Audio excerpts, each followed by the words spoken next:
सारंग सरांशी लग्न करायचंय तुम्हाला? माझं सौभाग्य इतकं कमकुवत असेल असं वाटलं का? सावित्रीने सत्यवानाला यमाच्या दारातून परत आणलं होतं. तू तर एक साधी स्त्री आहेस, तुला काय वाटलं? कोण आहेस तू?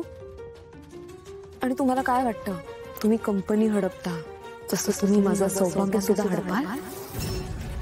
तुम्हाला नात्यांची किंमत ना कधीच कळणार नाही.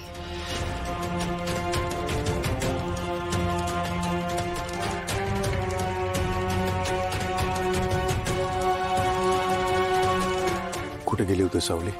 नंतर सांगते. सारंग सर, कोर्टात जाताना ज्या गुंडांनी तुमच्यावर हल्ला केला होता ना,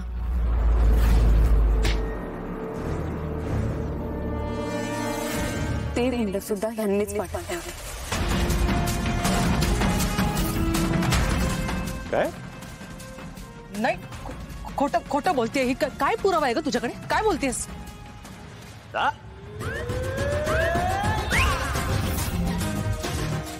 खरं खोटं खोटं खरं या देवासमोर सगळ्यांनी नीट बोललेलंच बरं. क्या पब्लिक, कशी झाली आपली एंट्री? ऐ शिवानी, सगळं कबूल केलं यांनी. हो, कोर्टाच्या कामात अडथळा, सरकारी कर्मचाऱ्यांवर हल्ला, खुनाचा प्रयत्न, त्यासाठी योजना करणं, दुसऱ्याची संपत्ती फसवून हडपणं, अशा अनेक गुन्ह्यासाठी यांना अटक करा. हो, अटक कराच यांना. किरण, यांनीच तर स्वराच्या बॉयफ्रेंडला किडनॅप केलं होतं आणि यांनीच स्वराला तो व्हिडिओ व्हायरल करायला सांगितला होता आणि यांनीच त्या सगळ्या लोकांना तुमच्या घरी तुमच्या तोंडाला काळं फासायला पाठवलं होतं. काय?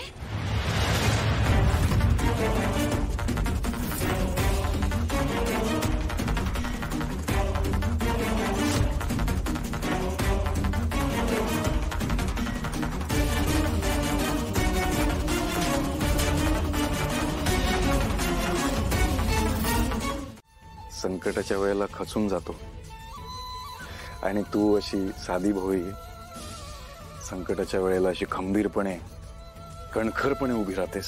संकटात कणखर व्हावंच लागतं ना. हो ग माझी बायको, किती हुशार आहेस तू, किती धाडसेस. आता मला सांग, पाडवा येतोय, तुला काय हवंय सांग. सारंग सर, काय? तुम्हीच विचारलं ना काय हवंय, मी सांगितलं. सारंग सर, ऐका ना, माझं एक काम करा. बोल.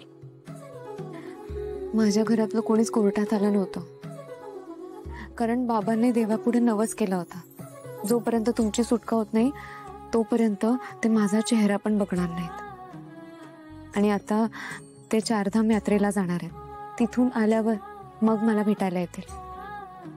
त्यांना आजच जायचं यात्रेला. एवढंच? त्यांच्या खर्चाची व्यवस्था आपण करू. ट्रॅव्हल एजन्सीला मी सांगतो. थँक्यू. दिवाळ सणाची जोरदार तयारी चाललेली दिसतीये. सावली आणि तारा हा दोघींचाही पहिला दिवाळ सण. सावली, तुझ्या माहेरची मंडळी येणार आहेत की नाही जावई बापूंचं कौतुक करायला? नाही बाबा, ते सगळे तीर्थयात्रेला गेलेत. जाणारच तीर्थयात्रेला.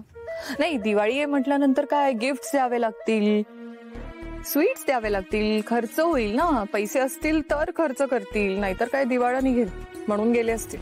दिवाळ फक्त पैशाने नाही निघत, आणि माझ्या घरचे समृद्ध आहेत, त्यांच्या पाठीशी विठुराया आहे, मग त्यांचं दिवाळा नाही निघणार. आणि बाबा, माझ्या बाबांनी देवापुढे नवस केला होता की सारंग सरांची लवकरात लवकर सुटका व्हावी, आणि आता ते तोच नवस फेडायला गेलेत. वा, मग यापेक्षा चांगलं गिफ्ट काय असणार जावई बापूं करता? छान होईल दिवाळ सण. आणि तारा, तुझ्याकडची मंडळी? तिचं काय, तिची तर आयती दिवाळी झाली आहे, जावईच नाहीये इकडे. मग कसला आलाय दिवाळ सण? माझ्या घरच्यांनी नीलसाठी पहिल्या दिवाळ सणात काय काय केलेलं, किती गिफ्ट दिलेले.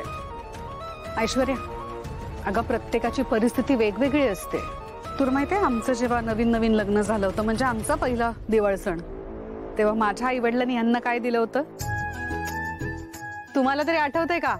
कॉटनचा शर्ट पीस आणि पॅन्ट पीस, बाकी काही नाही. नव्हती आमची परिस्थिती तेव्हा. आणि खरं सांगू का, पैसे दागिने कपडा लत्ता याला काही फारसा अर्थ नाही. अर्थ आहे तो यामागच्या भावनेला. अगदी बरोबर. म्हणजे महागड्या वस्तू देऊन दिखावा करण्यापेक्षा काही न करता फक्त प्रेम व्यक्त केलं ना, तेही मोठं असतं. ए बाई, इनफ. नाही, बजेट नसलं ना तर असंच बोलशील तू. पैसे असतील तर खर्च करशील ना. आणि बाय द वे, काय ग, तुला काय वाटतं, तू मॉम ना कॉपी करशील, मॉम सारखी सेम साडी नेसशील तर तू तिलोत्तमा मेहंदळे होशील का? तर असं कधीच होणार नाही.